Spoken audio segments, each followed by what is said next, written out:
Welcome to the HP educational talk. और आज हम डिस्कस करने वाले हैं एप्लीकेशन ऑफ ट्रिग्नोमेट्री।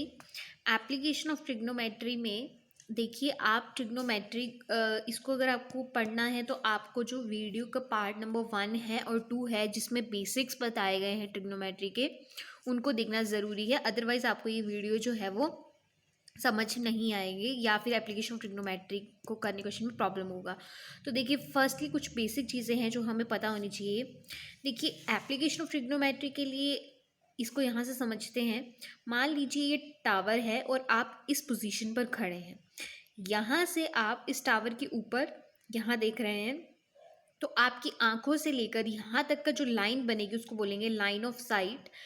ऑल्सो ये जो लाइन है जहाँ से टावर का फुट है और आप जिस पॉइंट पे खड़े हो उस पॉइंट को बोलेंगे हॉरिजॉन्टल लेवल। हॉरिजॉन्टल लेवल और लाइन ऑफ साइट के बीच का जो एंगल है उसको बोलेंगे एंगल ऑफ एलिवेशन। अब देखिए, इसमें एक सेकंड केस ये बन सकता है कि आप टावर के ऊपर खड़े हैं। सेकंड केस में टावर के ऊपर खड़े हैं और आप नीचे की तरफ देख रहे हैं, तो लाइन ऑफ साइट ये हो जाएगी आपकी, और यहाँ पर हम हॉरिजॉन्टल लेवल ड्रॉ करेंगे। यहाँ पे जो एंगल होगा, अब हम उस एंगल को एंगल ऑफ एलिवेशन नहीं, एंगल ऑफ डिप्रेशन बोलेंगे। अब देखिए, एंगल ऑफ डिप्रेशन जो होता है वो हॉरिजॉन्टल लेवल से क्या होता है, कम होता है, और एंगल ऑफ एलिवेशन जो है वो हॉरिजॉन्टल लेवल से ज़्यादा होता है। अब कुछ इसके क्वेश्चंस डिस्कस करेंगे इन कंसेप्ट को यूज़ करके।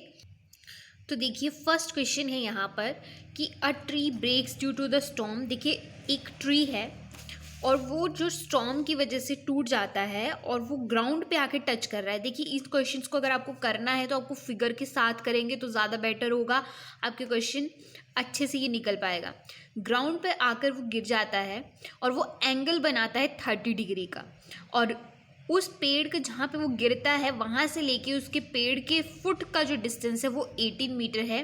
तो आपको पता करना है कि हाइट कितनी है ट्री की। देखिए, जो पेड़ गिरा है वो पेड़ पहले स्ट्रेट था, फिर ही आके नीचे की तरफ गिरा है, तो आपको टोटल हाइट फाइंड आउट करना है। तो हम ए सी फाइंड आउट करेंगे, और ए सी को हम क्या लिख सकते हैं, A B plus B C. तो इस तरीके से देखिए, अब यहाँ से हम वैल्यू फाइंड आउट करेंगे। जो ए सी है आपके पास ए सी का वैल्यू पता है आपको, sorry A to C, but ये भी ए टू सी है, बट ए सी डैश है ये, ठीक है। अब हम यहाँ से क्या करिए, मैंने यहाँ पे आपको एक ट्रिक है यहाँ पर कि जब भी आपको कुछ इस तरीके का गिवन है, जैसे आपको बेस गिवन है, हाइपोटेन्यूज निकालना है, तो आपको वो ट्रिग्नोमेट्री रेशियो यूज़ करनी चाहिए जहाँ पर बेस और हाइपोटेन्यूज दोनों आए। तो बेस और हाइपोटेन्यूज आता है कोस थीटा में। Cos theta is equal to base upon hypotenuse, और थीटा की वैल्यू कितनी थी, 30 डिग्री। इसको पुट कर दीजिए, इज इक्वल टू बेस आपका 18 है और हाई एच जो आपको निकालना है, एच किसके इक्वल है, बी सी के इक्वल है। तो देखिए, यहाँ से बी सी का वैल्यू आ जाएगा 12√3।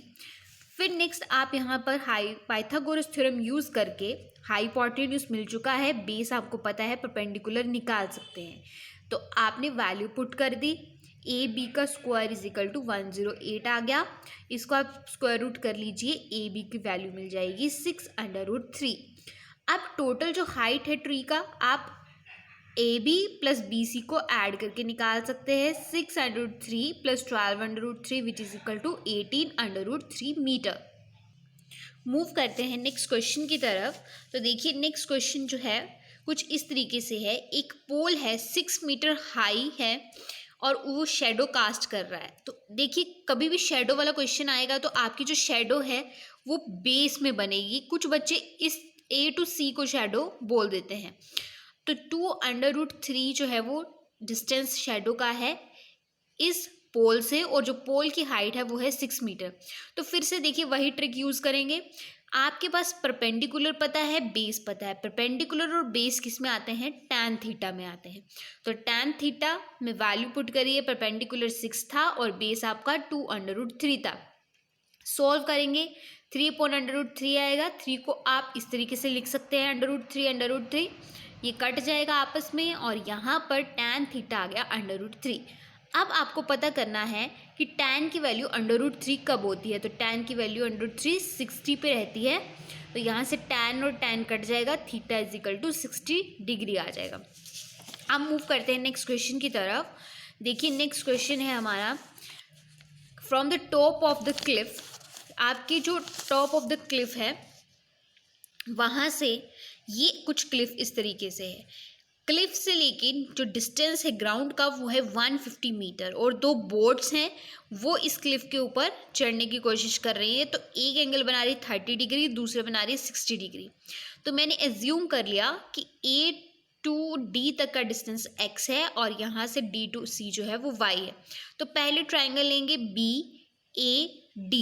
तो ट्राइंगल BAD में tan थीटा निकाल लीजिए।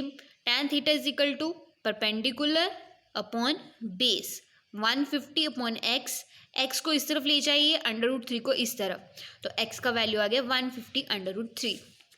इसी तरीके से आप ट्राइंगल BCD के लिए भी सॉल्व कर लीजिए। यहाँ से tan 60 is equal to 150 upon y, और y को इस तरफ ले जाइए तो 150 अपॉन √3 आएगा। फिर इसको रैशनलाइज कर लीजिए।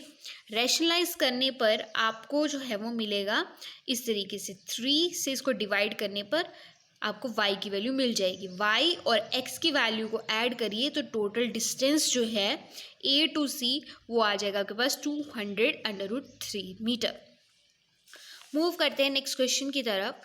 Angle of the elevation of the top of the building 30 metre. तो देखिए जो बिल्डिंग है उसकी हाइट दे रखी है 30 मीटर, और इस बिल्डिंग के ऊपर का जो एंड है वो दूसरे बिल्डिंग के फुट के साथ जो है वो टच करना है। एंगल ऑफ एलिवेशन दूसरी बिल्डिंग के फुट के साथ बना रहा है, और दूसरी बिल्डिंग का जो टॉप है वो फर्स्ट बिल्डिंग के फुट के साथ एंगल ऑफ एलिवेशन बना रहा है जो कि है 30 डिग्री। तो यहाँ से देखिए आपको फाइंड आउट करना है कि एक टावर का दूसरे टावर तक का डिस्टेंस कितना है। तो आप ट्राइंगल BAC ले लीजिए। BAC में tan theta is equal to, देखिए फिर से आपके पास दो वैल्यूज गिवन है, परपेंडिकुलर और एक एंगल, और आपको निकालना है बेस। तो फिर आप वही रेशो यूज़ करिए जिसमें ये दोनों आते हैं। तो tan थीटा में P अपॉन B आता है। थीटा की वैल्यू 60 डिग्री पुट कर दीजिए, परपेंडिकुलर 30 है, बेस AC आपको निकालना है। यहाँ से AC को इस तरफ ले जाइए, रैशनलाइज करें। रैशनलाइज करने के बाद आपके पास ये कुछ इस तरीके से आंसर आ जाएगा। देखिए अगर आपको ये वीडियो अच्छी लगी हो तो आप मेरे चैनल को शेयर करें, लाइक करें और सब्सक्राइब करें।